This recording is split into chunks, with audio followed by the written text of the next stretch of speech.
அஸ்ஸலாமு அலைக்கும் வரஹ்மத்துல்லாஹி வபரகாத்துஹ். அல்ஹம்துலில்லாஹி ரப்பில் ஆலமீன் வஸ்ஸலாத்து வஸ்ஸலாம் அலா அஷ்ரஃபில் அன்பியா வல் முர்சலீன் நபீனா முஹம்மதின் வஅலா ஆலிஹி வஸஹ்பிஹி அஜ்மஈன். அன்பார்ந்த இஸ்லாமிய சகோதர சகோதரிகளே, ராக்கா இஸ்லாமிய நிலையத்தின் சார்பாக நடத்தப்படும் தர்பியா நிகழ்ச்சியில் இன்றைய என்னுடைய உரையில் சூரத்துல் மாஊன் என்ற அத்தியாயத்தை ஓதி அதுக்குரிய அர்த்தம் அதே போன்று சுருக்கமான விளக்கம் தரலாமென நான் இந்த இடத்துக்கு வந்திருக்கின்றேன். சூரத்துல் மாஊன் என்றால் என்ன? சரி, மாஊன் என்றால் என்ன? இவ்வளோ நாள் நம்ம இந்த சூரத்தை மனமிட்டு இருப்போம், ஓதியிருப்போம். மாஊன் அற்ப பொருள்களை கொடுப்பாமல் இருப்பான் இருக்கிறது. சரி, மாஊன் என்றால் அற்பமான பொருள். எம்னா என்றால் தான் கொடுக்காம இருக்கிறது, தடுக்கிறது. இப்போ மாஊன் என்றால் அற்பமான பொருள் என்ற அர்த்தம். அப்போ சூரத்துல் மாஊன் என்றால் அற்பமான பொருட்கள். சூரத்துல் மாஊன் அற்பமான பொருட்கள். இந்த சூரா மக்காவில் இறங்கப்பட்ட 7 ஆயத்துக்களை கொண்ட அத்தியாயம். முதல்ல இந்த அத்தியாயத்தை நாம் ஓதலாம். அரஐதல்லதி யுகذிபு பித்தீன், அரஐதல்லதி யுகذிபு பித்தீன் ஃபதாலிகல்லதி யதுஉல் யதீம். சில மக்கள் ஓதுவாங்க யதுல் யதீம் என்று. யதுஉ சத்து வருது, யதுஉ.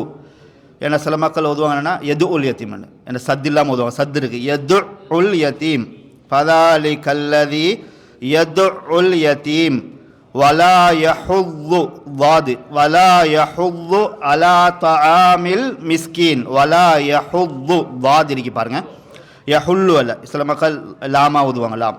யஹுது வலா யஹுது அலா தஆமில் மிஸ்கீன் ஃபவைலுல் முஸல்லீன் அல்லதீனஹும் அன் ஸலாத்திஹிம். உங்களுக்கு தெரியுமா, குன்னா செய்து ஓதணும். அன் ஸலாத்திஹிம் சாஹூன் அல்லதீனஹும் யுராஊன். ஏன்னா மத்து வருதுல்ல, மத்து வாஜிப். இப்போ நம்ம கொஞ்சம் நீட்டி ஓத வேண்டும். யுராஊன் வயம்னஊனல் மாஊன். இப்போ இந்த அத்தியாயத்துக்கு பேர் போட காரணமே கடைசியால் லாஸ்ட்டாக முடியக்கூடிய இந்த வயம்னஊனல் மாஊன் என்ற நாள். சரி, மக்காவில் இறங்கப்பட்ட 7 ஆயத்துக்களை கொண்ட இந்த சூரத். அரஐதல்லதி யுகذிபு பித்தீன். அரஐத முன்னாடி ரஐத்தன்னா உங்களுக்கு எல்லோரும் தெரியும், பார்த்தார், கண்டார் என்று அர்த்தம். இப்போ முன்னாடி அலிஃப் வந்திருக்கான கேள்விக்குறி. அரஐத நபியே நீங்கள் பார்த்தீர்களா, கண்டீர்களா? அல்லதி எப்படிப்பட்டவன் தெரியுமா? யுகذிபு பித்தீன், அவன் மார்க்கத்தை மறுக்கிறான். சரியா அர்த்தம் செய்தது? அவன் மார்க்கத்தை மறுக்கிறான். அர்த்தம் செய்தது சரியா? சரி, யுகذிபு பொய்ப்பிக்கிறான். தீனண்டா மார்க்கத்தை, தீனை பொய்ப்பிக்கிறான். சரியா அர்த்தம் செய்தது? மாஷாஅல்லாஹ், ஜஸாக்கல்லாஹ். இந்த இடத்துல தீன் என்று சொல்வது மறுமை நாள், நியாய தீர்ப்பு நாள். அப்ப நியாய தீர்ப்பு நாளை அவன் என்ன செய்கிறான்? மறுக்கிறான், பொய்ப்பிக்கிறான். இப்படிப்பட்டவனை நபியே நீர் பார்த்தீரா? அந்த ஹம்ஸ் வருது இல்ல, அது கேள்விக்குறி. ஃபதாலிகல்லதி, அவன் யதுஉல் யதீம். யதுஉ என்றா என்ன? விரட்டுகிறான், துரத்துகிறான். விரட்டுகிறான். யதுஉல் யதீம், யதீம்னா எல்லாருக்கும் தெரியும், அனாதைகளை விரட்டுகிறான், துரத்துகிறான். புரியுதா? அடுத்து வலா யஹுது அலா தஆமில் மிஸ்கின். வலா யஹுது, அவன் தூண்டவில்லை. வலா யஹுது, அவன் தூண்டவில்லை. எதுக்கு தூண்டவில்லை? அலா தஆமில் மிஸ்கின், ஏழைகளுக்கு உணவளிப்பதற்கு அவன் தூண்டவில்லை. ஃபவைலுல் முஸல்லீன், தொழுகையாளிகளுக்கு கேடு, தொழுகையாளிகளுக்கும் கேடு. சரி, எப்படிப்பட்ட தொழுகையாளிகள்? அல்லதீனஹும் அன் ஸலாத்திஹிம் சாஹூன். அவர்கள் தங்களுடைய தொழுகையிலிருந்து என்ன செய்வார்கள்? அலட்சியமாக இருப்பார்கள், பராக்கிரமாக இருப்பார்கள், அதாவது பொடுப்போக்குடன் இருப்பார்கள், அலட்சியமாக. சாஹூன் என்றால் ஒரு நாளைக்கு தொழுவார், மறுநாளைக்கு தொழ மாட்டார், அல்ல தாமதித்து தொழுவார், அதில் தொழுகையில் சிந்தனை இருக்காது. அதனால் அவர்கள் தொழுகையில் எப்படிப்பட்டவர்கள், எப்படிப்பட்ட தொழுகையாளிக்கு கேடு, அவர்கள் அந்த தொழுகையில் அலட்சியமாக இருப்பார்கள். அல்லதீனஹும் அவர்கள் யுராஊன், அது மாத்திரம் கிடையாது, மோஸ்துதி. யுராவுன்னா உங்களுக்கு தெரியும், மோஸ்துதி. பிறருக்கு காண்பிப்பதற்காக தொழுவார்கள் அல்லது பிறருக்கு காண்பிப்பதற்காக அமல் செய்வார்கள். சரி, யுராவுன்னா பிறருக்கு காண்பிப்பதற்காக மோஸ்துதி. வயம்னஊனல் மாஊன், அற்பமான பொருள்களை கூட கொடுக்காமல் என்ன செய்வார்கள், தடுத்து. எம்னாண்டா தடுத்து கொள்வது, எம்னாண்டா தடுத்து கொள்வது. அப்ப எம்னஊனல் மாஊன். இந்த சூறாவில் 6 மனிதர்களிடம் இருக்கக்கூடாத 6 பண்புகளை சொல்கிறான். மனிதர்கள் இருக்கக்கூடாத 6 காரியங்களை, 6 பண்புகளை அல்லாஹ் தஆலா இந்த அத்தியாயத்தில் சொல்கிறான். அதுல 1, அதை அவர் நம்ப மறுத்தால் அவர் மார்க்கத்தை விட்டே இஸ்லாம் மார்க்கத்தை விட்டே வெளியே போவார், காஃபிர் ஆயிடுவார். அதுல ஒன்று தான் மறுமை நாளை மறுப்பது. யுகதிபு பித்தீன், மறுமை நாளை மறுப்பது 1. 2வது அனாதைகளை வெறுப்பது, அனாதைகளை விரட்டி அடிப்பது 2. 3வது ஏழைகளுக்கு உணவளிக்காமல் இருப்பது அல்லது அவர்களுக்கு உணவளிப்பதை தூண்டாமல் இருப்பது.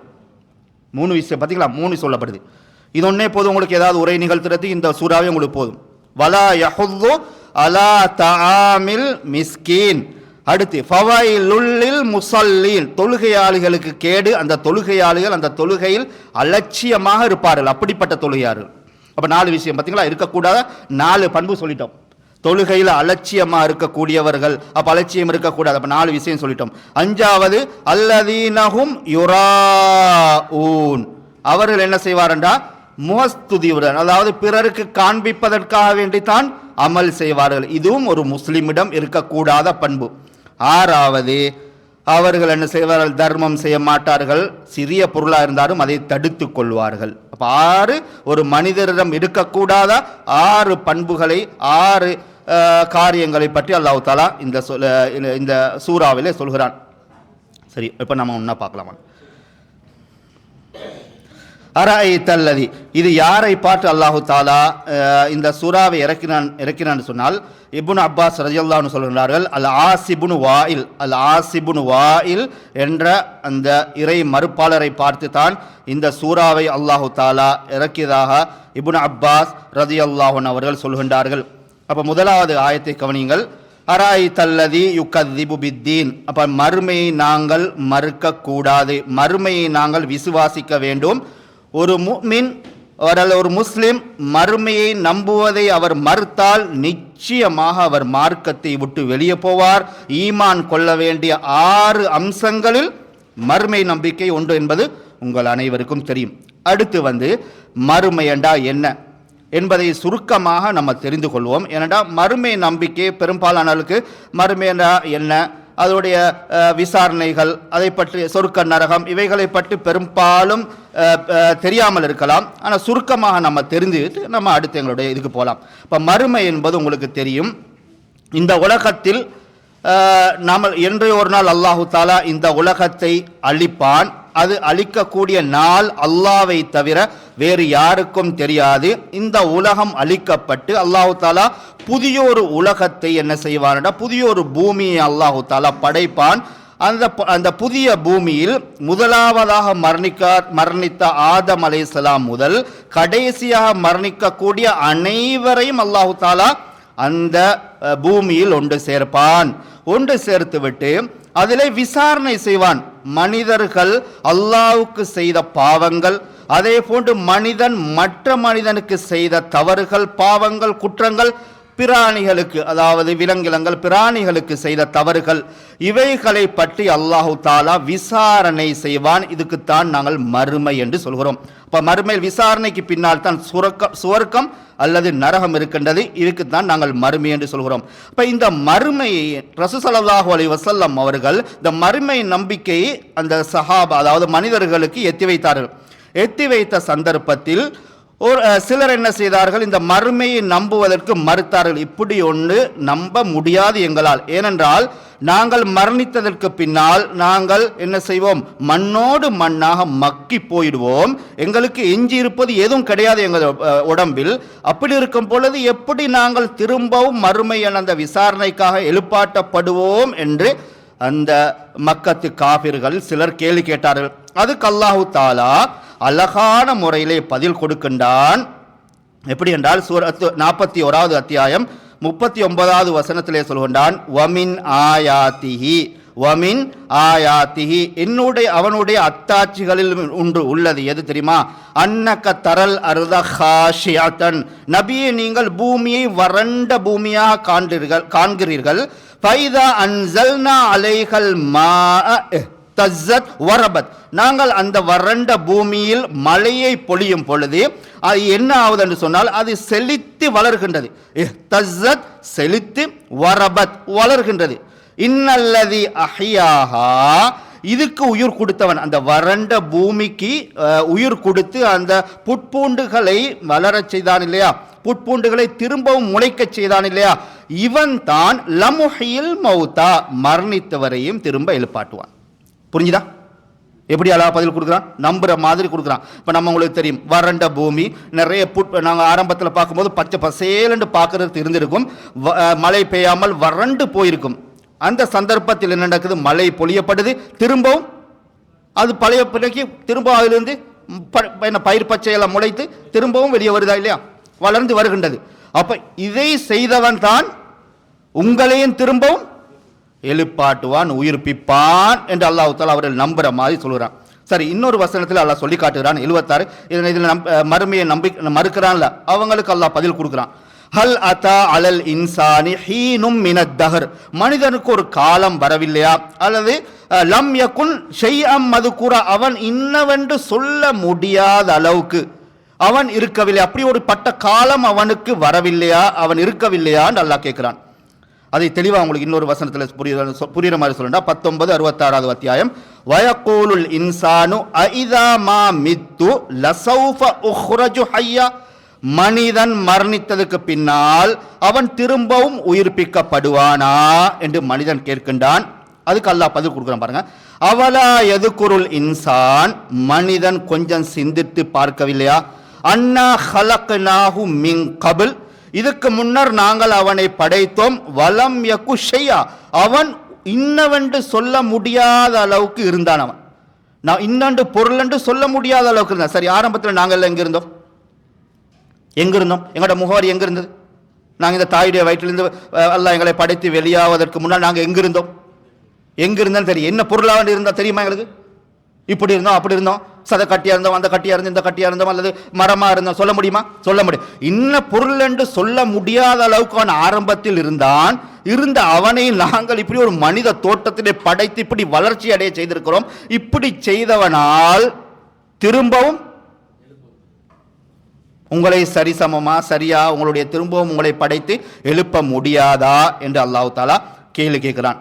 சரி, இதை ரசூலுல்லாஹி ஸல்லல்லாஹு அலைஹி வஸல்லம் அவர் எடுத்து வைத்த பொருள். ஒரு சிலருக்கு என்ன சில நம்பிக்கை வந்திருக்கலாம், அவர்களுக்கு சரி மறுமை ஒன்று இருக்குதா என்று சொல்லி நம்பிக்கை வந்திருக்கலாம். ஆனால் இஸ்லாத்தை ஏற்றுக்கொள்ள நவரிமை என்ற நம்பிக்கை வந்திருக்கலாம். ஆனால் திரும்ப அடுத்த கேள்வி கேட்டார்கள், சரி மறுமை ஒன்று இருக்குன்னு சொல்றீங்களா, அது எப்போ வரும்? அது வேணும் எங்களுக்கு, அது எப்போ? சரி இன்னைக்கா நாளைக்கா எப்போ வரும் என்ற ஒரு கேள்வியை கேட்டார்கள். அந்த சந்தர்ப்பத்தில் அல்லாஹ் தஆலா இந்த வசனத்தை எழுக்கின்றான், எஸ் அலூனக அனிசா, நபியே உங்களிடம் மறுமை நாள் எப்பொழுது என்று கேட்கின்றார்கள். ஐயான முர்சாஹா, அது எப்பொழுது வரும் என்று நபியே உங்களிடம் கேட்கின்றார்கள்.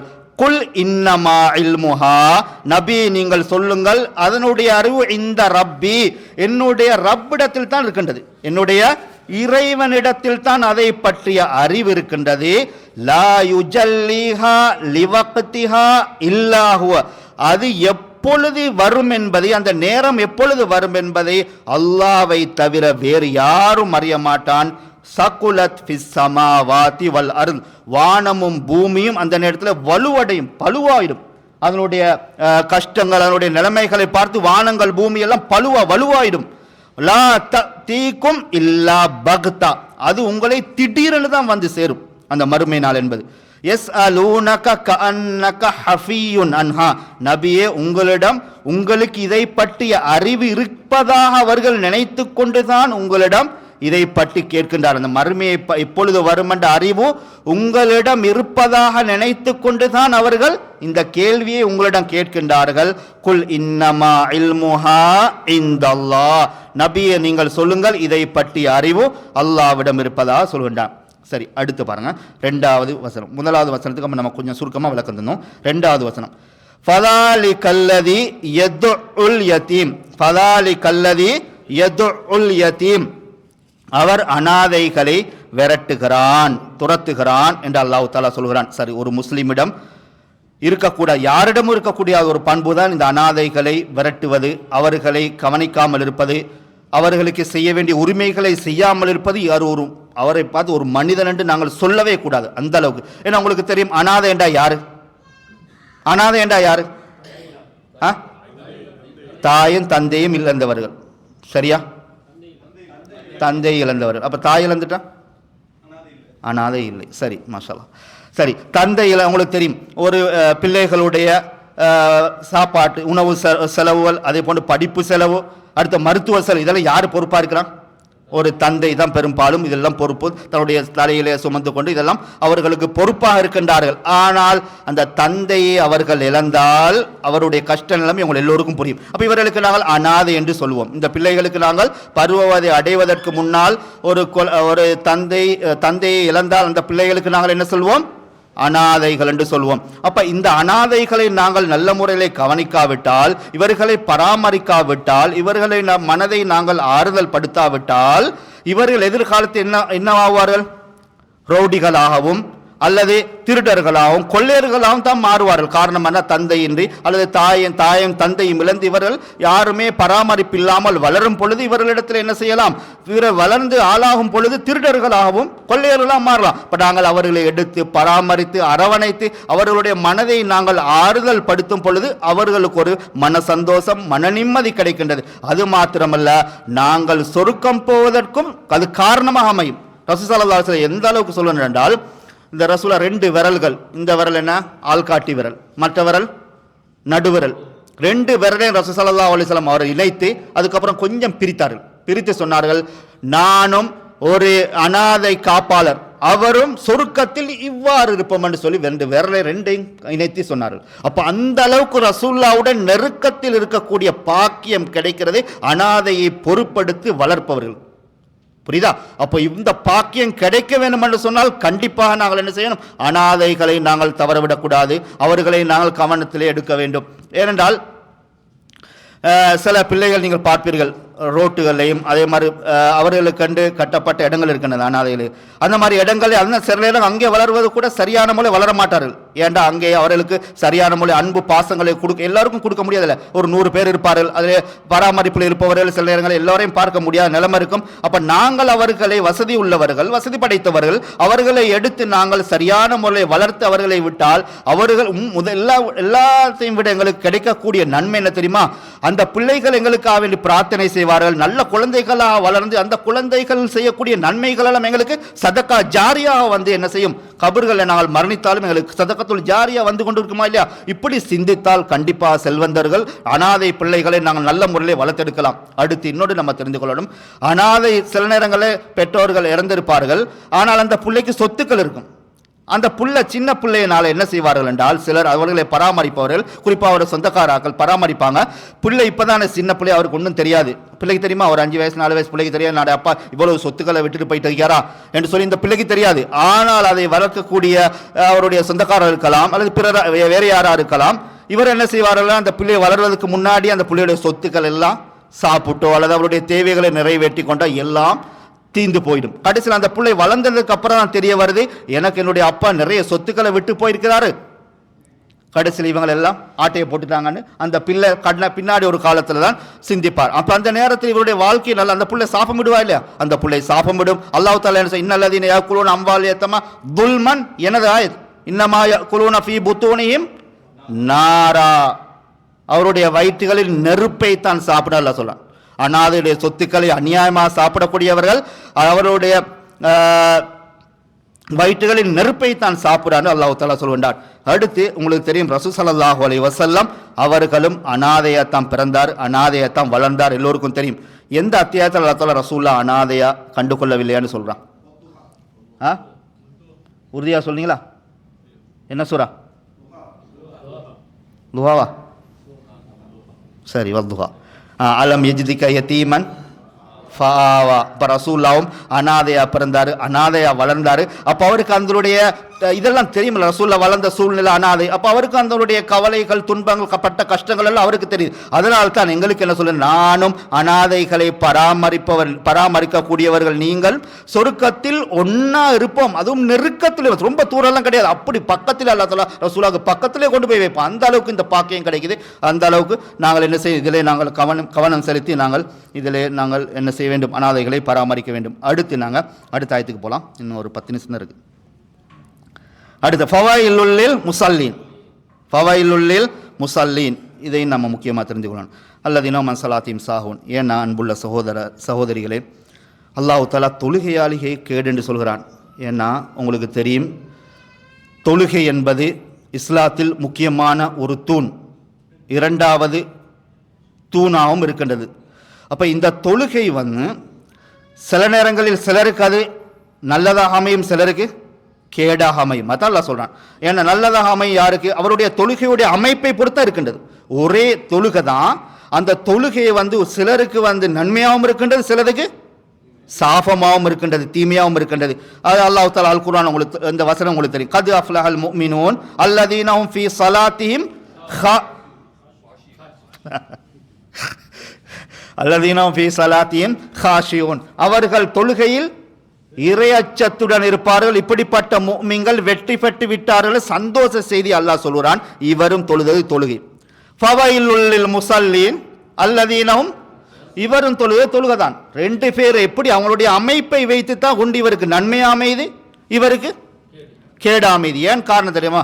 சிலர் உங்களுக்கு தெரியும், தொழுகையில தக்பீர் கட்டினால் என்ன செய்வார், அவர் தொழுது 4 ரக்காத் தொழுது 1 நிமிஷத்தில் என்ன செய்வார்கள், பட்டனை முடித்துவார்கள். ஏன்டா ருக்குல சரியா நிற்பது கிடையாது. அது பிறகு ருக்கு போய் பட்டன் எழும்பிடுவார், நிலைக்கு வந்துடுவார், மற்ற சுஜூதுக்கு போவார், தொழுது முடிச்சிட்டார். ரசூல் ஸல்லல்லாஹு அலைஹி வஸல்லம் அவர்கள் ஒரு சம்பவம் நடந்தது, தெரியுமா? தெரியும். ஒரு மனிதர் வருகிறார் பள்ளிக்குள்ள. ரசூல் ஸல்லல்லாஹு அலைஹி வஸல்லம் அவர்கள் என்ன பள்ளியில் இருக்கிறாங்க. அவர் தொழுதுட்டு என்ன சார், ரசூலுக்கு சலாம் சொல்கிறார். ரசூலா சலாத்துக்கு பதில் சொல்ல, இர்ஜி ஃபஸல்லி ஃபஇன்னக லம் துஸல்லி என்று சொல்கிறார். அவர் தொழுதுட்டு தான் வந்தாரு. ரசூலா என்ன சொல்றாரு, திரும்ப போங்க, தொலைவே இல்லைன்னு சொல்றாரு. நீங்க தொலைவே இல்லைன்னு சொல்லலாம். அவர் திரும்ப போறாரு, தொழுவிட்டு வராரு, சலாம் சொல்லாரு, பதில் சொல்லாரு. நீங்க போங்க, தொலைவே கிடையாது, திரும்ப தொல்லணும். 3 முறை சொன்ன. இவர் பார்த்தாரு, நம்மளால இதுக்காங்கள முடியவே முடியாது, யார சொல்லா எனக்கு தொழியை கட்டுக் கொடுங்க சொன்ன இடத்துல சொல்ல அழகா கட்டுக் கொடுத்தாங்க. தெரியுமில்ல, ருக்குல எப்படி இருக்கணும், சுஜூதுல எப்படி. அப்ப அவருடைய தொழுகையை ஏற்றுக்கொள்ளப்பட்ட நல்லா தெரியும். இவர்கள் தான் ஃபவைலுல் முஸல்லீன், இந்த தொழுகையாளிகளுக்கு கேடு என்று அல்லாஹ் தஆலா சொல்றார். அப்ப இதை நம்ம பெருசாக இருக்கிறதால அப்ப நம்ம தொழுகையில கவனிப்பா பேணுதலா, அடுத்த ருக்கு சுஜூதுகளை பேணி கவனமா இருக்க வேண்டும். குறிப்பா இது இன்னொரு எடுக்கலாம். இல்ல சிலர் சஃப்ல சரியா நிக்க மாட்டாங்க, பாத்தீங்களா? சஃப்ல சரியா நெருக்கமா அப்படி எல்லாம் இருக்க மாட்டாங்க, தூரமா. இதுவும் தொழுகையில் உள்ள பொறுப்பு. எல்லாம் ரசூல் என்ன சொல்லுவாங்க, நீங்க பிரிந்திருந்தீங்களால உங்களோட உள்ளத்தெல்லாம் பிரித்து விடுவான், ஷைத்தான் அந்த இடையில பூந்து விடுவான். அப்போ உங்களோட சிந்தனை எல்லாம் சிதறடிக்கப்படணும். அல்லாஹ்வோட இருக்க வேண்டிய தொடர்பு வார அவங்களோட உலக சிந்தனையோட அல்லாஹ் ஷைத்தான் உங்களை திருப்பி விடுவான். அதனால அப்போ சஃப்புகளையும் நம்ம எடுக்கலாம், சரியான முறையில் சஃப்புகளையும் நம்ம இல்லாத. அடுத்து ஃபவைலுல் முஸல்லீன் அல்லதீன ஹும் அன் ஸலாத்திஹிம் சாஹூன் அல்லதீனஹும் யுராஊன். இது என்ன? யுராவுனோட நம்ம சொன்னோம் ரியா. மாஷா, ரியானா என்ன? பிறருக்கு காட்ட தொழு. சரி, இதுவும் நம்ம தொழுக மட்டும் இல்லை, என்ன தொழுகையும் எடுக்கலாம், பொதுவாக எல்லாத்தையும் எடுக்கலாம். எல்லா அமல்கள் நம்ம அமல் உங்களுக்கு தெரியும். எங்களோட மோஸ்துதி என்பது சிலர் என்ன சொல்லுவாங்கன்னா, அது ஒரு கேன்சர் என்று சொல்லுவாங்க, புற்றுநோய். மோஸ்துதி என்பது புற்றுநோய் என்றாங்க. என்ன காரணம் தெரியாதா? புற்றுநோய் உங்களுக்கு தெரியும். என்ன செய்ய, நம்ம செல்கள் எல்லாம் அழிச்சுட்டே வரும், செல்கள் எல்லாம் ஒவ்வொன்றா அழிச்சிட்டு வரும், கடைசியில் அவர் மரணிச்சிடுவார். அதே போன்று தான் இந்த மோஸ்துதி உள்ளத்துல வந்தா நடக்கும் என்று சொல்ல, எங்களுடைய அமல்கள் எல்லாம் கொஞ்சம் கொஞ்சமா அழிஞ்சு கடைசியில் ஒரு நன்மையும் இல்லாம இப்போ உங்களுக்கு தெரியும் முனாஃபிக்கிங்கில் முக்கியமான பண்புல என்ன அல்லதீன அவளை தொழுகைக்கு நின்றாலே யுராஊனன்னாஸ் மனிதர்களுக்கு காண்பிப்பதற்காகவே பிறருக்கு காண்பிப்பதாக சொல்வார். அப்போ மோஸ்துதி என்ற அந்த கேன்சர் அந்த புற்றுநோய் எங்களுக்கு வரவே கூடாது. அந்த மோஸ்துதிக்கு எதிர் நேராக இருப்பது எது? மாஷா அல்லாஹ் ஜஸாக்குமுல்லாஹ். இதுக்கு எதிர் நேராக இருப்பது இஹ்லாஸ். அப்போ இஹ்லாஸை தான் நாங்கள் எங்களை வளர்த்துக் கொள்ள வேண்டும். மோஸ்துதி நாங்கள் எந்த ஒரு சந்தர்ப்பத்திலும் இது எங்களுடைய உள்ளத்திலே வரவே கூடாது. அப்படி வந்தால் எங்களுடைய நாங்கள் எல்லா அமலும் சொல்ல முடியும். சரி, மோஸ்துதிக்கு எல்லா அமலும் அளிக்கப்படுமா? அதை மாதிரி புரிஞ்சு சரி. மோஸ்துதி இப்போ ஷிர்க்கு உங்களுக்கு தெரியும். ஷிர்க் இணை வைத்தால் எல்லா அமலும் அளிக்கப்படும் டோட்டலி. ஆனால் மோஸ்துதிக்கு எல்லா அமலும் அளிக்கப்படாது. நாங்கள் எந்த அமல் செய்யும் பொழுது அந்த எங்கள் இடத்துல அந்த மோஸ்துதி வருதோ அந்த அமல் மட்டும்தான் அளிக்கும். அதையும் கவனித்துருக்கணும். இப்போ நான் உதாரணத்தை பாரு. இப்போ நான் ஒரு ஆளுக்கு காண்பிப்பதற்காக தர்மம் செஞ்சுன்னு வைங்க. அப்போ என்னுடைய எல்லா தர்மம் அளிக்கப்படுமா? நன்மையெல்லாம் இந்த உடைய நன்மை தான். ஏன்னா இந்த இடத்துல எனக்கு கொஞ்சம் இஹ்லாஸ் வரல, அதுதான் முக்கியம், கவனத்தில் கொள்ளணும். ஆனால் ஷிர்க் செய்தால் டோட்டலி எல்லாமே அமல்களும் அளிக்கப்படும். அதுவும் நம்ம பெரிய அளவில் விளக்குன்ற விஷயம் இல்லை. கடைசியாக நம்ம முடிச்சோம். அடுத்ததுன்னா அல்ல வயம்னா ஊனல் மாஊன். மாவுன் என்றால் இப்னு மஸ்ஊத் எல்லாம் சொல்கிறாங்க, ரசூலுல்லாஹ் காலத்தில் வாளி கயிறு இதெல்லாம் நாங்கள் அற்பமான பொருளாக நினைத்தோம். ஏன்னா அற்பமான பொருளை நினைக்கிறேன்னு சொன்னால் உங்களுக்கு தெரியும், சிலர் என்ன செய்வாங்கடா, சிலையில் அவர்கிட்ட சீனி தீந்து போயிருக்கும், கொஞ்சம் சீனி கொடுங்களேன் நான் இன்ஷால்லா வாங்கி கொடுக்குறவங்களுக்குன்னு கேட்டாலும் அவர்கிட்ட இருக்கும் இல்லைன்னு சொல்லுவார். சில மல்லித்தூளை கேட்டு வருவாங்க, பக்கத்து வீட்டுக்காரர் என்ன செய்வாங்க, மல்லித்தூள் என்ன தீந்து போச்சு அதனால் பட்டன்லாம் சில அவங்க எதிர்த்த வீடு இருக்கல பக்கத்து வீட்டுக்கு போய் வாங்கிட்டு வருவோம், பின்னாடி வாங்கினா கொடுத்துக்கொள்ளான்னு போய் கேட்டேன்னு சொல்லுவாங்க இல்லைன்னு அப்படி சொல்லவங்க இருக்காங்க இல்லையா. இதுதான் சொல்ல அற்பமான பொருளை கூட தடுத்து கொள்வார்கள், கொடுக்காமல் தடுத்து கொள்வார்கள். இது இருக்கக்கூடாது. அப்போ அற்பமான பொருளை தடுக்கிறவன்னு சொன்னால் அப்போ பெரிய நல்ல தர்மங்கள் எல்லாம் செய்கிறதுல சந்தேகம் கிடையாது, அவர் கொடுக்கவே மாட்டார். அப்போ இந்த பண்புகள் இருக்கக்கூடாத பண்புகள் என்பதை நாங்கள் தெரிந்து கொள்வோம். இதில் நம்ம என்னுடைய இந்த சிறிய உரையை நான் நிறைவு செய்து கொள்கிறேன். ஜஸாக்குல்லாஹ்.